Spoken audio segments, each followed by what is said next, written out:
ಹೊಸ ವರ್ಷದಲ್ಲಿ ನಿಮ್ಮ ರಾಶಿಯ ಭವಿಷ್ಯ ಹೇಗಿದೆ ಎಂದು ಒಂದೇ ಮಾತಿನಲ್ಲಿ ಹೇಳುವುದಾದರೆ, ಈ ಹೊಸ ವರ್ಷದಲ್ಲಿ ನಿಮ್ಮ ಪಾಲಿನ ಭಾಗ್ಯೋದಯವಾಗುತ್ತದೆ. ಹೌದು ಸ್ನೇಹಿತರೆ, ಮತ್ತೆ ಗತ ವೈಭವಕ್ಕೆ ಮರಳುವ ವರ್ಷ. ಹೇಳಬೇಕು ಅಂದರೆ ಕಳೆದ 7.5 ವರ್ಷಗಳಲ್ಲಿ ಅನುಭವಿಸಿದ ಸೋಲು, ಅವಮಾನ, ಆರ್ಥಿಕ ಸಂಕಷ್ಟ, ಅಲೆದಾಟ, ವನವಾಸ, ಅಜ್ಞಾತವಾಸಗಳಿಂದ ಹೊರಗೆ ಬಂದು ಪಟ್ಟಾಭಿಷೇಕಕ್ಕೆ ಸಿದ್ಧವಾಗುವ ವರ್ಷ. ಕಳೆದ 7.5 ವರ್ಷಗಳಲ್ಲಿ ಏನೆಲ್ಲಾ ಆಸ್ತಿ, ಐಶ್ವರ್ಯ, ನೆಮ್ಮದಿ, ಸುಖ, ಸಂತೋಷಗಳನ್ನು ಕಳೆದುಕೊಂಡಿದ್ದೀರೋ ಅವೆಲ್ಲವೂ ಈ ವರ್ಷದಲ್ಲಿ, ಇನ್ನು ಮುಂದಿನ ದಿನಗಳಲ್ಲಿ ನಿಮ್ಮ ಜೀವನಕ್ಕೆ ಹಿಂದಿರುಗಿ ಬರುತ್ತದೆ. ಕೈಬಿಟ್ಟು ಹೋಗಿದ್ದ ಹಣವೆಲ್ಲ ಹಿಂದಿರುಗಿ ಬರುತ್ತದೆ. ಕುಟುಂಬದಲ್ಲಿ ಸಂತೋಷದ ವಾತಾವರಣ ಸೃಷ್ಟಿಯಾಗುತ್ತದೆ. ನಾನಾ ಕಾರಣಗಳಿಂದ ಬೇರಾಗಿದ್ದ ಗಂಡ ಹೆಂಡತಿಯರು ಒಂದಾಗುತ್ತಾರೆ. ಇಷ್ಟು ದಿನಗಳ ಕಾಲ ನೀವೆಂದರೆ ಮುಖ ತಿರುಗಿಸಿಕೊಂಡು ಹೋಗುತ್ತಿದ್ದ ಸಂಬಂಧಿಕರು ತಾವಾಗಿಯೇ ಹುಡುಕಿಕೊಂಡು ಬಂದು ಮಾತನಾಡಿಸುತ್ತಾರೆ, ಸಹಾಯ ಹಸ್ತ ಚಾಚುತ್ತಾರೆ. ಹಿಂದೆ ತಿರಸ್ಕರಿಸಿ ಹೋದವರೆಲ್ಲರೂ ಹಿಂದಿರುಗಿ ಬಂದು ಸ್ನೇಹ ಹಸ್ತ ಚಾಚುತ್ತಾರೆ. ಆರೋಗ್ಯದಲ್ಲಿ ಆಮೂಲಾಗ್ರ ಸುಧಾರಣೆಯಾಗುತ್ತದೆ. ಸಾಡೆ ಸಾತಿಯ ಕಾರಣಕ್ಕೆ ವಿಪರೀತ ದಣಿದಿದ್ದ ನೀವು ಮುಂದಿನ ದಿನಗಳಲ್ಲಿ ಉತ್ಸುಕರಾಗಿ ಲವಲವಿಕೆಯಿಂದ ಕಾರ್ಯಪ್ರವೃತ್ತರಾಗುತ್ತೀರಿ. ಖ್ಯಾತ ವ್ಯಕ್ತಿಗಳ ಸ್ನೇಹ ಲಭ್ಯವಾಗುತ್ತದೆ. ನಿರುದ್ಯೋಗಿಗಳಿಗೆ ಒಳ್ಳೆಯ ಕೆಲಸ ಸಿಗುತ್ತದೆ. ವಿವಾಹಾಸಕ್ತರಿಗೆ ಕಂಕಣ ಭಾಗ್ಯ ಕೂಡಿ ಬರುತ್ತದೆ. ಕೆಲಸದಲ್ಲಿ ಪ್ರಮೋಷನ್ ಸಿಗುತ್ತದೆ. ವಿದೇಶ ಪ್ರಯಾಣ ಯೋಗವಿದೆ. ಆ ವಿದೇಶ ಪ್ರಯಾಣ ಲಾಭದಾಯಕವಾಗಿರುತ್ತದೆ. ಮಕ್ಕಳ ಮದುವೆಯನ್ನು ಸೂಕ್ತ ಸಂಬಂಧದಲ್ಲಿ ಅದ್ಧೂರಿಯಾಗಿ ಮಾಡುತ್ತೀರಿ. ಸರ್ಕಾರಿ ಕೆಲಸಗಳು ಸುಲಭವಾಗಿ ಸಾಧ್ಯವಾಗುತ್ತದೆ. ಪ್ರಶಸ್ತಿ, ಸನ್ಮಾನಗಳು ಹುಡುಕಿಕೊಂಡು ಬರುತ್ತದೆ.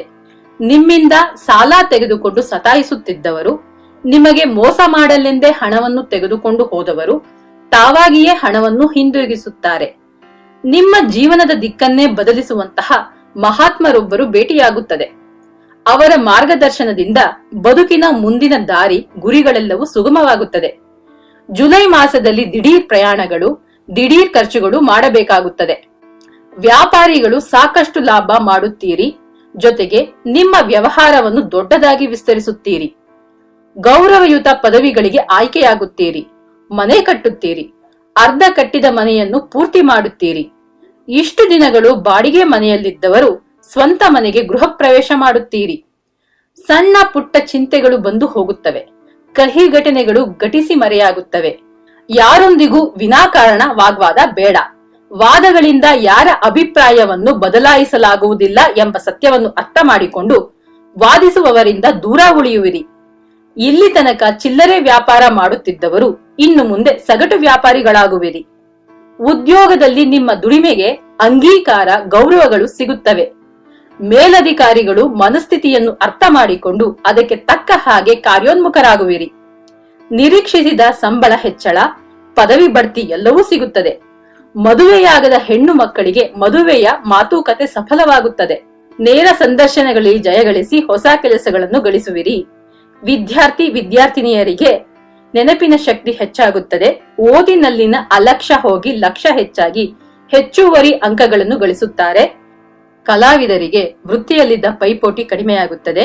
ನಿಂತ ಸಿನಿಮಾಗಳು ಬಿಡುಗಡೆಯಾಗಿ ಅವು ಒಳ್ಳೆಯ ಹೆಸರನ್ನು ತಂದುಕೊಡುತ್ತವೆ. ಅವಕಾಶಗಳು, ನಿಮ್ಮ ಸಂಭಾವನೆ, ವರಮಾನ ಎಲ್ಲವೂ ಹೆಚ್ಚಾಗುತ್ತದೆ.